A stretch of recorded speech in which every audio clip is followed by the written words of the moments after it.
کمزور طاقتیں۔ حالات بدل رہے تھے اور پھر تھوڑی سی بات اور بڑھ گئی۔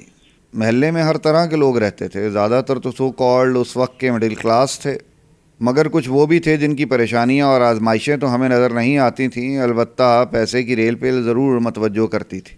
ایسے ہی ایک گھر میں ان کے کچھ رشتہ دار اپنے بیٹے کو علاج کی غرض سے لے کر آئے۔ جوان بیٹا نفسیاتی یا ذہنی مریض تھا، مگر قسمت کو کچھ اور ہی منظور تھا۔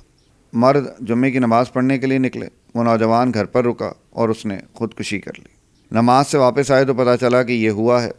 مجھے خبر ملی تو ملنے گیا۔ باڈی ہاسپٹل لے جائی جا چکی تھی، یقیناً اس امید پر کہ شاید وہ بچ سکے۔ انکل سے ملا، کہنے لگے جو ہوا سو ہوا، پوسٹ مارٹم کی ضرورت نہیں۔ ہاسپٹل گیا، وہاں بچے کے رشتہ دار باہر کوریڈور میں موجود تھے۔ اندر جا کر اپنا تعارف کرایا، کہا کہ خود بھی ڈاکٹر ہوں اور پوسٹ مارٹم کرنے کی ضرورت نہیں، روٹین کی کارروائی پوری کر کے باڈی تدفین کے لیے رشتہ داروں کے حوالے کر دیں۔ کمال کی جگہ ہے یہ دنیا بھی۔ وہاں تھوڑی ہی دیر میں ہنگامہ شروع ہو گیا۔ پہلے کچھ لوگ یہ جانچنے کی کوشش کرنے لگے کہ میں کون ہوں۔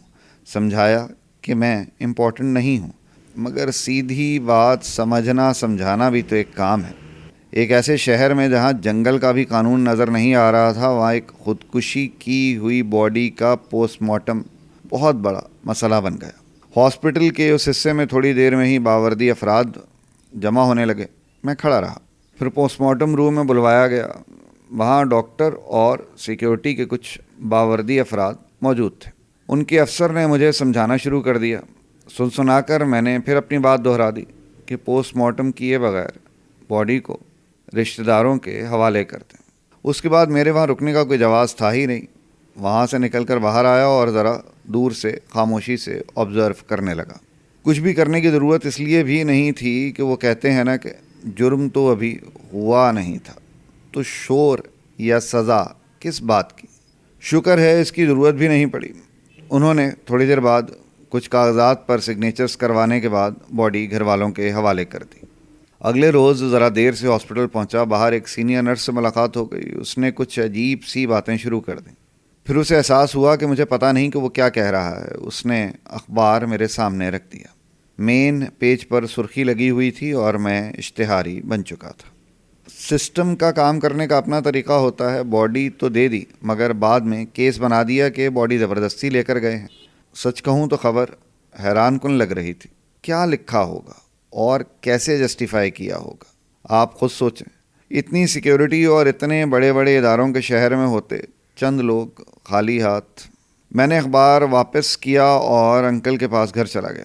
پتہ چلا کچھ لوگوں کو رات گرفتار بھی کیا گیا تھا۔ دن چڑھ چکا تھا اور پیسہ اور وکیل اپنا کام کر رہے تھے۔ کچھ لوگوں کو یاد ہوگا کراچی کی میجر سیاسی پارٹی نے میجر نظریاتی شفٹ لی تھی، جس کی وجہ سے وفادار غدار بن چکے تھے اور کافی کنفیوژن ہو چکی تھی کہ کون ہے اور کس سائٹ پر ہے۔ جھوٹے کیسز بھی عام تھے۔ برا کرنا ضروری نہیں تھا، کچھ لوگوں کا دوست کہلوانا بھی کافی تھا۔ کچھ ریلیونٹ باتیں کلیئر کرنا ضروری ہے۔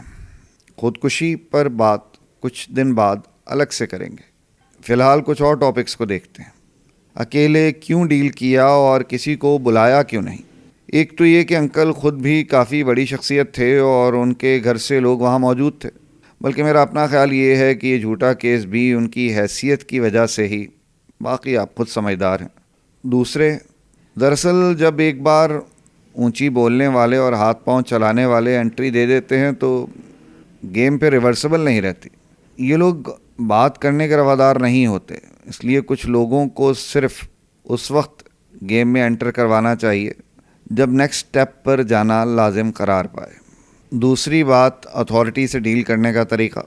نیلسن منڈیلا نے اپنی کتاب روڈ ٹو فریڈم میں لکھا ہے کہ جب وہ جیل بھیجے گئے تو وہاں کے جیلر نے ان سے وہی سلوک کرنے کی کوشش کی جو وہ عام باقی سب قیدیوں کے ساتھ کیا کرتا تھا، مگر نیلسن منڈیلا نے جاتے ہی اسے صاف الفاظ میں بتا دیا کہ وہ سیاسی قیدی ہیں اور ان سے عام دوسرے کرمنلز جیسا سلوک نہیں کیا جا سکتا۔ جیلر بات سمجھ گیا اور اس نے یہ فرق اپنے پلے باندھ لیا۔ سادہ لفظوں میں نیلسن منڈیلا یہ کہنا چاہ رہے ہیں کہ اتھارٹی سے بات اتھارٹی ہی سے کرنی چاہیے۔ ایک پرانی غزل ہے، سر جھکاؤ گے تو پتھر دیوتا ہو جائے گا، اتنا مت چاہو اسے وہ بے وفا ہو جائے گا۔ لنک شیئر کر دیتا ہوں. یہ تو ہوا ایک پہلو. سچ تو یہ ہے کہ زندگی بہت کھیلتی ہے. اگر آپ واپس زندگی سے کھیلنا چاہتے ہیں تو ایک مشق کیجیے. جو جیسے آپ سے بات کرے اس سے ویسے ہی بات کریں.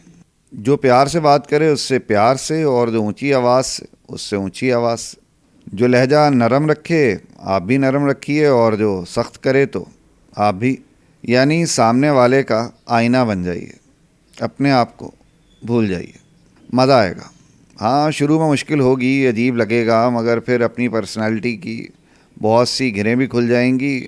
شاید جاگنے کی ابتدا بھی ہو جائے. گھر والوں اور قریبی لوگوں کے بجائے بہتر یہ ہوگا کہ شروع ان لوگوں سے کریں جن سے عموماً دوبارہ ملنا نہیں ہوتا. نون میم راشد. زندگی سے ڈرتے ہو, زندگی سے ڈرتے ہو, زندگی تو تم بھی ہو, زندگی تو ہم بھی ہیں. آدمی سے ڈرتے ہو, آدمی تو تم بھی ہو, آدمی تو ہم بھی ہیں. آدمی زباں بھی ہے, آدمی بیاں بھی ہے, اس سے تم نہیں ڈرتے.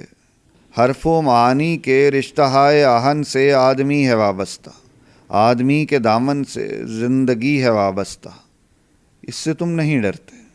ان کہیں سے ڈرتے ہو, جو ابھی نہیں آئی اس گھڑی سے ڈرتے ہو, اس گھڑی کی آمد کی آگہی سے ڈرتے ہو.